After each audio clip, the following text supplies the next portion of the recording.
Bueno, Jeffrey, cuéntanos, ¿cómo comenzó tu historia? Pues mi historia comienza hace 6 años, en 2019, cuando me detectaron un tumor en el lóbulo frontal izquierdo, el cual fue detectado gracias a que tuve un ataque epiléptico de noche. Y gracias a lo mismo, a que ese tumor es tan raro que solo da ese efecto secundario, fue que tardó tanto tiempo en ser descubierto y en ser diagnosticado. ¿Cuánto tiempo tardó?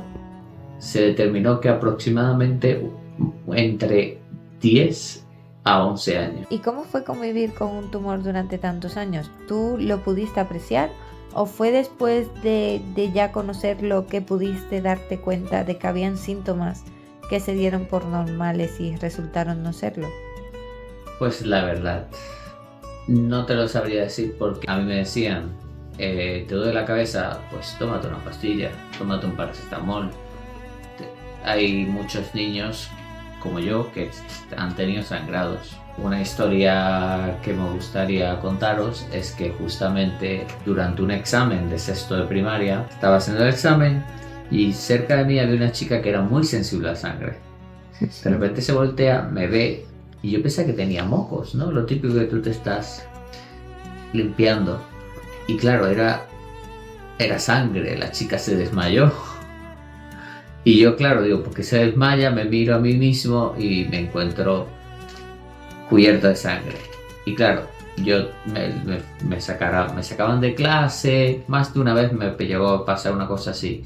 Pero Pero entonces no eran sangrados esporádicos, eran grandes cantidades sí, de yo sangre. incluso sacaba glóbulos de sangre de este tamaño. Y una vez que los sacaba, se paraba el sangrado. ¿Qué hacían los médicos? Siempre que tenía ese problema, pues básicamente me quemaban la nariz. Y claro, al final dejé de sangrar. Se confundió por eso con efectos del crecimiento. También a eso sumamos que tenías bruxismo. Pero realmente de consecuencia de los ataques que tenía mientras dormía. ¿Qué pasa? Que yo por aquella época era un chaval que no paraba. Y hacía mountain bike, hacía judo, hacía boxeo, hacía un montón de cosas. Así que claro, para mí, tener agujetas y tener los dientes un poco picados no era algo raro. Yo vivía prácticamente con agujetas todos los días. ¿Y cómo después de este que nos has comentado, este ataque epiléptico que por primera vez alguien presenció y pudo avisar a entidades hospitalarias, qué sucedió después cuando te comenzaron a investigar estos ataques epilépticos? Bueno, acabo de recalcar que todo esto pasó en Tokio. De eso que te pegan las cosas. Encefalograma. Un encefalograma. Hicieron un encefalograma y claro, el médico se percató de que a pesar de que mis lecturas eran normales, había algunas cosas que no cabían en la normalidad. Así que simplemente medicina preventiva. Él decidió, me dice, oye, si quieres te hacemos un MRI y vamos a ver si sale algo. Claro, a los 3 días de haberme hecho el MRI, me llama el médico. Y claro, uno piensa, yo en aquella época, pues muy inocente de mí, pensaba que me iba a decir, está todo bien. Pero claro, cuando un médico te llama, es porque algo anda mal. Así que claro, me llama el médico y me pidieron de adelantarme la cita. Llego al hospital. Yo en aquel momento hablaba japonés, pero no hablaba tan bien. Y claro, no me di cuenta de que me habían mandado para la sección de neurocirugía. ¿Qué pasa? Entro allí y me encuentro con una doctora que finalmente me dio el diagnóstico del tumor cerebral en el lóbulo frontal izquierdo. ¿Y qué sucedió después? Bueno, primero la doctora fue muy sincera conmigo y la verdad lo aprecio mucho, porque básicamente ella me dijo que tenía ya un sangrado en el tumor, ya tenía un sangrado interno. ¿Y qué implica eso? Bueno, que tenía que operarme lo más rápido posible. Así que básicamente ella me dijo que no se veía capaz de operarme. Así que por un contacto de ella que me introdujeran el Todas Bien. Todas Bien es uno de los mejores hospitales de Asia y de Tokio, según tengo entendido. Así que me dijeron que era muy posible que no entrara, pero claro, ¿qué pasa? Al ser un extranjero en Japón, teniendo un tumor que es entre 1 y 1 millón de casos, y encima, al salir por la puerta, yo cabizbajo, de repente, gracias a que ese tumor era tan raro, tuve una llamada del doctor Tanaka. ¿Y qué te ofreció? Que fuera a la consulta, cuanto antes. Me metieron automáticamente en un tratamiento experimental en el que estaba yo en A o B. Así que la máquina decidía por ti. Si caías en B, tomabas termosolomide. Si caías en A, tomabas radio y termosolomide. Yo caí en A, así que tomé las dos. Después de la operación. ¿Cuánto tiempo duró la operación? De 14 a 15 horas. ¿Y cómo fue esa operación? Esa operación fue despierto, con electrodos en mi cabeza, con especialistas haciéndome preguntas, con una pantalla para preguntarme qué veía, etcétera, etcétera, etcétera. ¿Cómo te entendías con los médicos? Al ya llevar 3 meses en Japón, me sabía lo básico. Letras, no los kanjis, que eso ya es otra historia.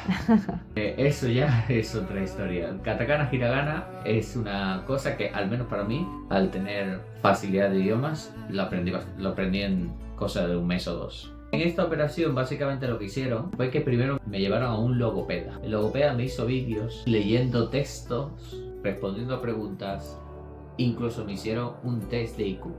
Oh. Para así... ¿Y cómo salió? Pues me salió que sí, seguía igual de gilipollas después de la operación. Pero bueno, el detalle... volví a sacar la misma puntuación. Eres un crack. Pero bueno. Oye, eso tiene mucho, considerando que tenías un trozo menos de cerebro y sacando lo mismo. Bueno, sí, la verdad que sí, No lo habías pensado, ¿eh? Siendo sinceros, al principio, como todos, uno, al ser tu primera vez, uno pasa mucho miedo. Y en eso es lo que nos pasa a la mayoría de nosotros, es que entramos en esa fase de negación. Pero yo creo que lo que más me ha ayudado es siempre mantenerme optimista, siempre intentar ir más allá, siempre poniéndome metas altas, siempre poniéndome en vez de, por ejemplo, cuando yo me desperté, yo no podía prácticamente articular palabra. Eso ya después de la operación.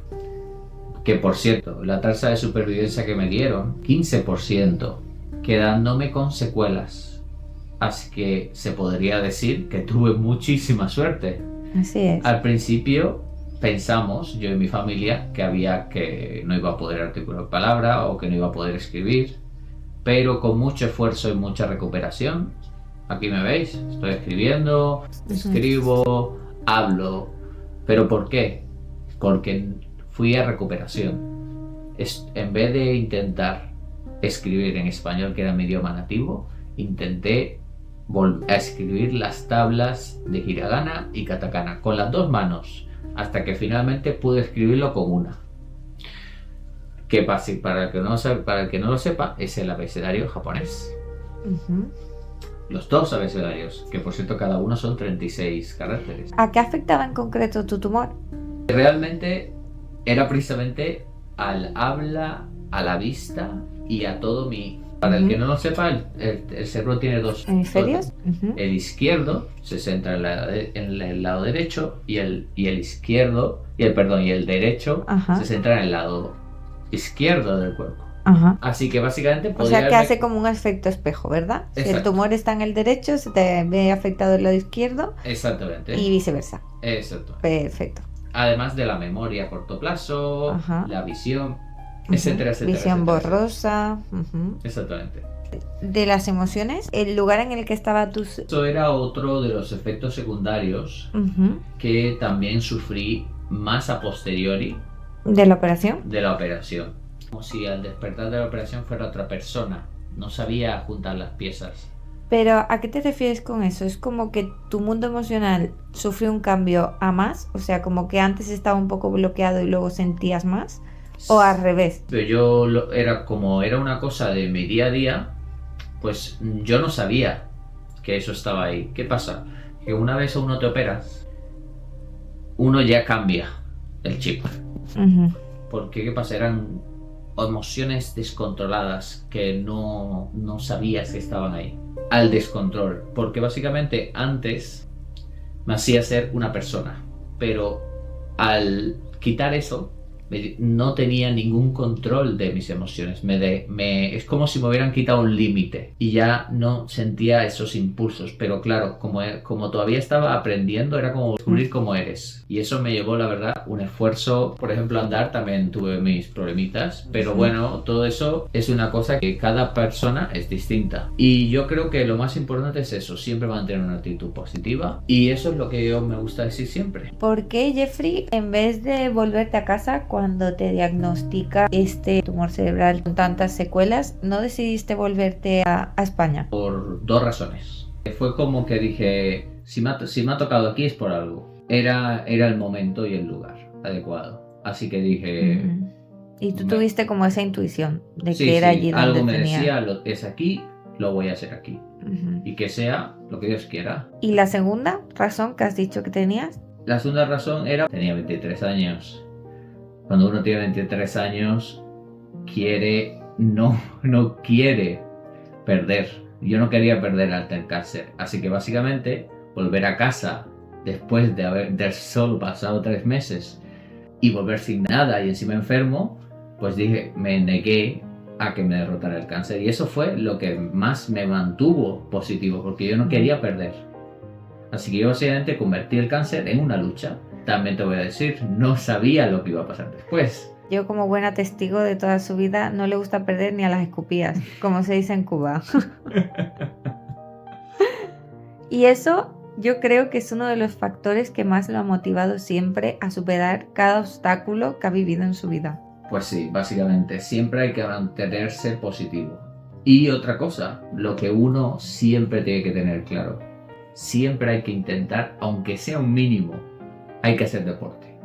Siempre el deporte genera las endorfinas, pero es una cosa que siempre me ha ayudado. Ese tipo de cosas, de que tú querer superarte, tú querer más y más y más y más, eso es lo que hace que tu cuerpo reaccione. Pregúntale primero a tu médico y siempre hazlas progresivamente. Y con vigilancia. Y con vigilancia, por favor. Por si te desmayas y esas cosas. Exacto, y esas cosas, ¿vale?